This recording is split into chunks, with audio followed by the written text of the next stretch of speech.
and so many schools in Nigeria and the National Mathematical Center. And I've come across so many professors all over the world. And I still come to acknowledge the fact that this university is an international university, and you're telling me you're going to Babylon. Let me see anybody in Babylon. Thank you. Thank you very much. And after speaking to them, in fact, it was a problem with me and them and myself. They said they will go to Babylon. Some said they will go to America.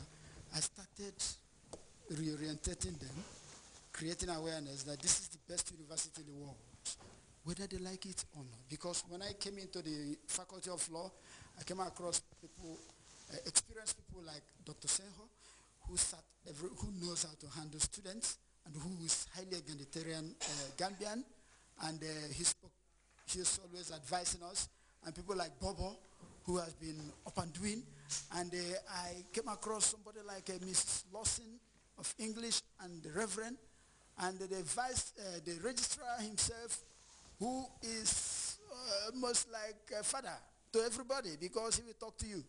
Now along the line, I'm coming across somebody like Dr. Jah, who is an Islamic realist, and I decided that yes, I will graduate from this school. You can imagine, from Nigeria. I'm interested in this school. I'm interested in what is happening. I'm interested in the way you people employ teachers, the caliber of teachers, right from the time of Danny, Josh, Heta, those people I know in law. And I've interacted with Dr. Gomez along the line, and I've seen the kind of products you people have.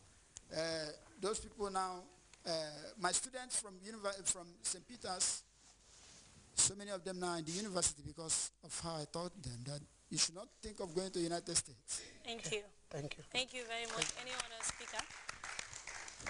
Any other speaker?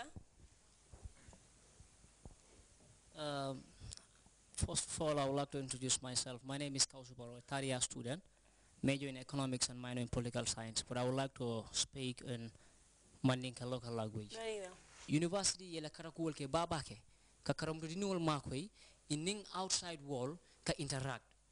Wolong kaje ko University of the Gambia na flakong sa Sierra Santo wolong ka banku di ya sembento yandi anin ka banku ma president fanala karakul ki sembento yandi dal university ma ko foi bari min kar na ka karam dinul tamba in outside university ka interact mi alon ko nsa university ta nka sel bi komba. Okay. Allah barka ba. Abubakar.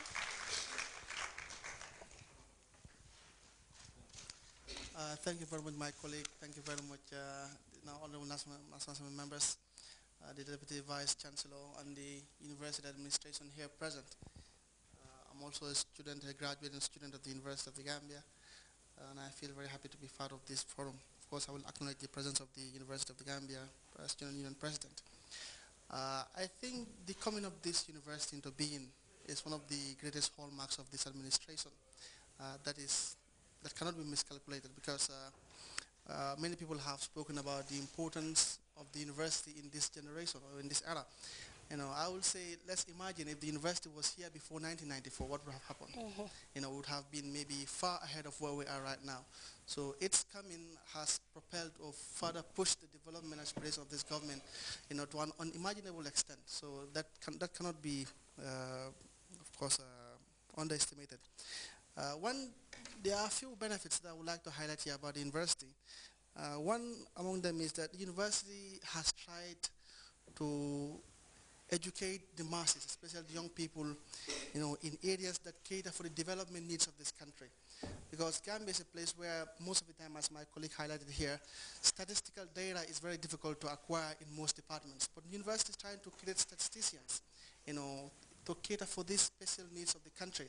You know, I know in the not too distant future, the Gambia will not need to hire, you know, the expertise of people from outside the Gambia, you know, to come and do certain things for us.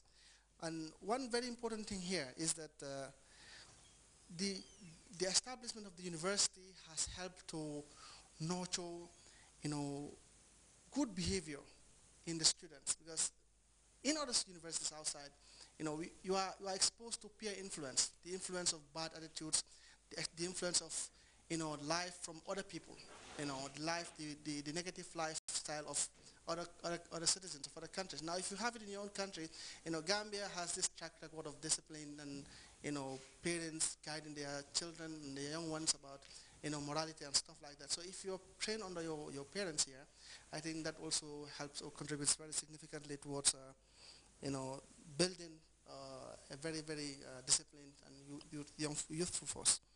Thirdly, the cost of the university education here is very, very cheap, which of course enable most people, and including myself, to join the university at the beginning, being able to at least secure loans and pay university, because, considering the cost of university in the Gambia, cumulatively you could put what you pay for your 4 year, in the first year fee of other universities.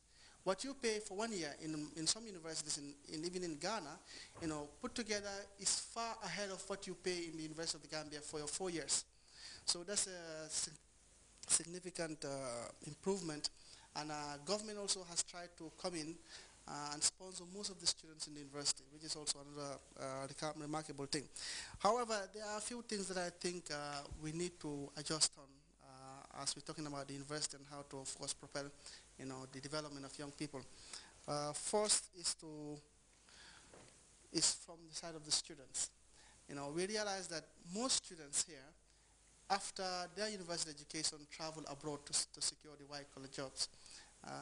In as much as we are thinking of developing this country as our own country, I think it is very, very imperative for us to sit here, and contribute meaningfully towards the development of this country, because no one will come out from somewhere else to develop the Gambia for us. But if we have the expertise, I think the best that government could do is to bring the university here, try to pay the lecturers, and also provide the necessary facilities that will, enhance the educational system. But if we are educated, if we are taught and we are given the skills and the wherewithal, I think it will only be just if we can sit here in this country, and try to contribute in our little ways towards the development of the country. Secondly, there is one problem here. Most of us were victims of the problem, and I think most of the students here are victims of the problem. The transition from senior secondary school to university, naturally is a problem, because most students graduate in different areas, in the arts and the sciences. You don't know what you go to do in the university. Most of the time, you just go to university, you're given a form. You fill this form, do you want to go to arts and sciences, physics, chemistry, and then by virtue of your results, sometimes you're taken to a department. I think there's a counseling center could be established in the university, where students will be taught, about the prospects of the different areas in the university. For example, if you do political science, you're not going to be a politician per se, because political science, as we are taught, is made up of 7 branches. You have, labor, industrial relations there.